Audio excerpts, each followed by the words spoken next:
Hi everyone, my name is Radhe and welcome to SITech. In this video, I'm going to show how to set up C and C++ with VS Code. So now I'm going to download and install the VS Code. First of all, go to web browser and then type the VS Code in Google and then press enter.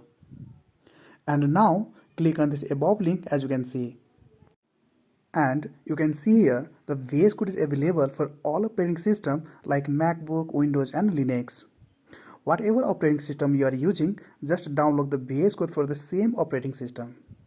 As I'm using the MacBook, so I'm downloading for MacBook. If you are using Windows, then you can download from Windows. After the download is completed, just double click on downloaded file and follow on a screen instruction to install VS Code on your computer. And you can see here the VS Code is already installed on my computer. After the installation is completed, just open the VS Code and search for C++ extension.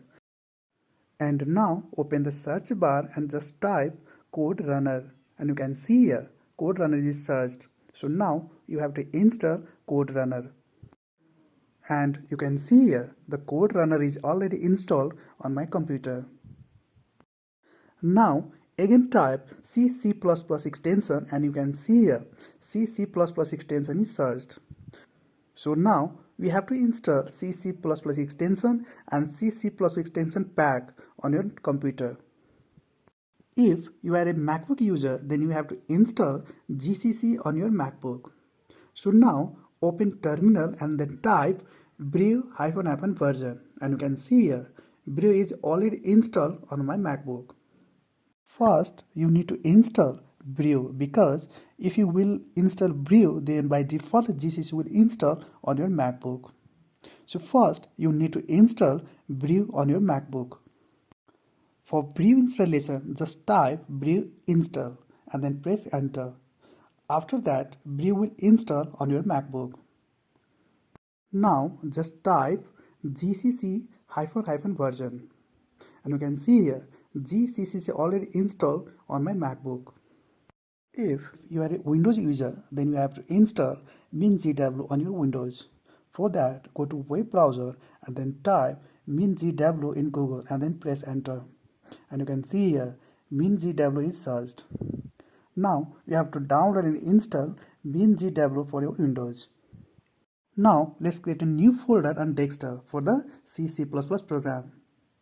And again open VS Code. Now just go to Explorer and open the folder which you have just created. And you can see here folder is added in VS Code. Now let's create a simple program in C++ as demo.cpp. Demo is the name of program file which you can put whatever you want, and .cpp is the extension of C++ program. Now you can write any program in C and C++. Like I am creating hello world in C++.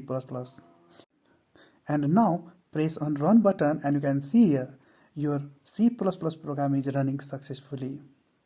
Please subscribe this channel and like this video. If you have any suggestion, then please comment me. Thank you for watching this video.